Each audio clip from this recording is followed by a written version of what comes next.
Hello everybody. Today we are going to discuss together a neurological case. Let us start by this case scenario. I will give you 15 seconds to read the question and let us start. This patient is 72 years old woman is brought to the emergency department by her husband due to sudden onset right side weakness and numbness. The patient husband reports that her symptoms progressed over several minutes and were later accompanied by vomiting and headache. He also noticed that she is now excessively somnolent.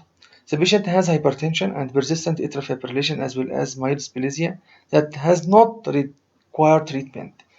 She takes amlodipine, metoprolol, warfarin, and multivitamin. In the past couple of days, she has also used over-the-counter medication for cold symptoms. Temperature 37 degrees centigrade, blood pressure is 172 over 90, pulse is 68 beats per minute, respiratory rate 16 per minute. CT scan of the head without contrast as follow. We'll see. Her platelet count is 150.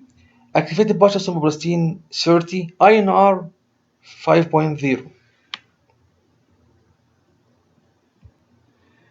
This is the CT scan without contrast. Show. Which of the following is the best immediate step in management of this patient? Aspirin, labetalol, lumbar puncture, platelet transfusion, protamine sulfate, prothrombin complex concentration, tissue plasminogen activator, tranexamic acid. To answer this question or any question, I will advise you to divide your question into three parts. First part, the history. Second part is the examination. Third part is the investigation. And try to pick the clue. What about here? Patient is 72 years old, brought to emergency by her husband due to sudden onset right side weakness. Sudden onset means the pathology is vascular in origin. Right side weakness, so my attention will be to the left side of the brain. Right side weakness and numbness. And already the symptoms progress over several minutes and accompanied by vomiting and headache. This vomiting and headache means that the patient is developed manifestation of increased intracranial pressure. So the lumbar puncture in this case is contraindicated as the patient is with manifestation of increased intracranial pressure. So lumbar puncture is contraindicated as if you do, patient will die on table from brain herniation. The patient has hypertension and persistent atrial fibrillation. Hypertension and her blood pressure is 172 over 90, so it's uncontrolled hypertension. And the CT scan show intracerebral hemorrhage. So this intracerebral hemorrhage is due to uncontrolled hypertension. On the other hand, patient is receiving warfarin, and the INR is 5.2. So this overdose of warfarin with uncontrolled hypertension makes the intracerebral hemorrhage is likely. Okay. I will give you attention for this. What about pulse? Is 68. Patient is AF, is tachycardia. So because patient is intracranial hemorrhage, it causes bradycardia, and the baseline for this patient may be 100, maybe 90. So the pulse now is 68 due to bleeding intracerebral hemorrhage. Here is the risk factor. Patient is used counter medication for cold symptoms. Cold symptoms, any decongestant contain phenylphrine, which is cause vasoconstriction and cause elevation of the blood pressure. What about CT? This patient, when arrived to ER, they do CT scan without contrast. This is axial cuts of CT scan of the brain. Here is the caudate on the right. This is the right side. This is the left side. Here is the caudate on the right. Here is the caudate on the left. This is the thalamus on the right. This is the thalamus on the left. This is the putamen on the right, putamen on the left. This is internal capsule, anterior limb of internal capsule, genu, posterior limb of internal capsule. Where is the lesion? Lesion in the left side of the brain, in the left thalamus. There is hyperdense area, means this hemorrhage, and already this hemorrhage extends from the thalamus to the ventricle with intraventricular extension on the left side. in the posterior horn of the left ventricle. So the affection here is the basal ganglia. Here is the thalamus. Basal ganglia caudate, lentiform nucleus, putamen, and already here is the thalamus. The basal ganglia is responsible for the abnormal involuntary movement. It is either bradykinesia or hyperkinesia. Why this hemorrhage in the basal ganglia cause weakness? Because already this hematoma expansion compress the posterior limb of internal capsule and the genu, and this can cause weakness, not the basal ganglia itself. I hope that is clear. Hematoma expansion in the basal ganglia compress the posterior limb of internal capsule and genu, which contain the pyramidal tract and the sensory fiber.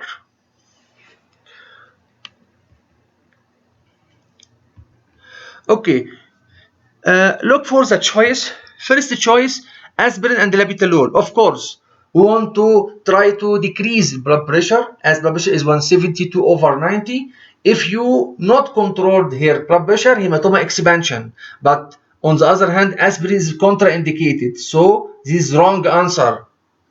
Lumbar puncture is wrong answer because already patient has manifestation of increased intracranial pressure, vomiting and headache and disturbed conscious level. And if you do lumbar puncture, patient will die from her brain herniation. Platelet transfusion, patient not receive aspirin or clopidogrel and the platelet is normal. Platelet transfusion for thrombocytopenia. Protamine sulfate is for heparin overdose, not for warfarin. Warfarin is anti-vitamin K. Prothrombin complex concentration, this is the answer. This is the correct answer because protamine complex concentration, it contain factor, collating factor dependent on vitamin K. Is collating factor number 2, collating factor number 7, number 9, number 10. Tissue plasminogen activator, it is usually cause bleeding. Tranexamic acid, not for warfarin overdose. So the answer will be protamine complex concentration. Now we'll discuss all clinical scenario about intracerebral hemorrhage. Intracerebral hemorrhage will give you in the history clear uncontrolled hypertension as in our case 172/90 and usually is coagulopathy. Here our patient not coagulopathy patient is used anticoagulation as in case of atrial fibrillation. Some scenario will give you as dilated cardiomyopathy and use already warfarin. On the other scenario, he can give you patient was using amphetamine, cocaine, drug abuse. Symptoms usually progress over minute to hour, as in our scenario. Focal neurological symptoms appear early. Then the feature of increased intracranial pressure as vomiting and headache and bradycardia. Bradycardia. In our scenario, patient was AF. Maybe the baseline of pulse is 100 and now is 68 and reduces alertness, disturbed conscious level. So this all clinical scenario about intracerebral pressure, you will be alert by this. Intracerebral hemorrhage, the most common etiology is hypertension. The most common etiology is hypertension, and the hypertension can affect, the first part is the putamen. The putamen is the first part affected by uncontrolled hypertension. Second part is the thalamus. If the scenario, remember, or CT mentioned the patient is lobar hemorrhage, it is due to amyloid angiopathy, not due to hypertension. I will kiss your hand. Please write it down. Amyloid angiopathy is due cause lobar hemorrhage. What is the meaning of lobar? Like frontal lobe hemorrhage, temporal lobe hemorrhage, occipital lobe hemorrhage. Not due to hypertension. Lobar hemorrhage is due to amyloid angiopathy. This CT scan show axial cuts without contrast, show lobar hemorrhage affecting left parietal lobe. This is a classic picture of lobar hemorrhage due to amyloid angiopathy, classically in patient more than 60 without history of hypertension. Again, the most common site of hemorrhage due to uncontrolled hypertension is the putamen. The putamen can cause compression on the internal capsule and cause contralateral hemiparesis. The second most common cause is the thalamus, and the thalamus can cause contralateral hemiplegia also due to hematoma expansion or affect the internal capsule. What about cerebellum? Could be. But cerebellum, I want to put in your mind that cerebellum located in the posterior fossa. Cerebellum, when it affects, it causes severe headache.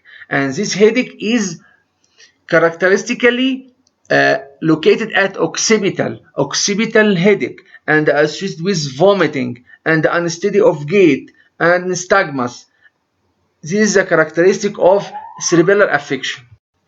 I want to make this concept is clear regarding the internal capsule.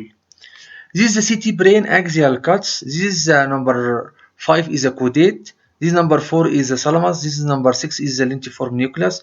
And this is the anterior limb of internal capsule. This is the genius. This is the posterior limb of internal capsule. I hope that clear. Thalamus on the right, caudate on the right, and lentiform nucleus on the right, and this is the posterior lobe of internal capsule, genu, anterior lobe of internal capsule. And you see, this is what you call lenticulostriate artery, supplies the internal capsule. This lenticulostriate. If there is uncontrolled hypertension, it will affect the penetrating arteries, supply the basal ganglia. And if there is any patient on anticoagulation, it will affect this penetrating artery. So again, lobar hemorrhage not due to hypertension. Lobar hemorrhage due to amyloid angiopathy. Putamen, thalamus, it is due to uncontrolled hypertension. Again, this is very nice diagram regarding the internal capsule. This is the caudate, this is the thalamus, this is the lentiform. Here is the middle cerebral artery. This is artery called lenticulostriate artery. This is called artery of hemiplegia. Lenticulostriate from the middle cerebral artery.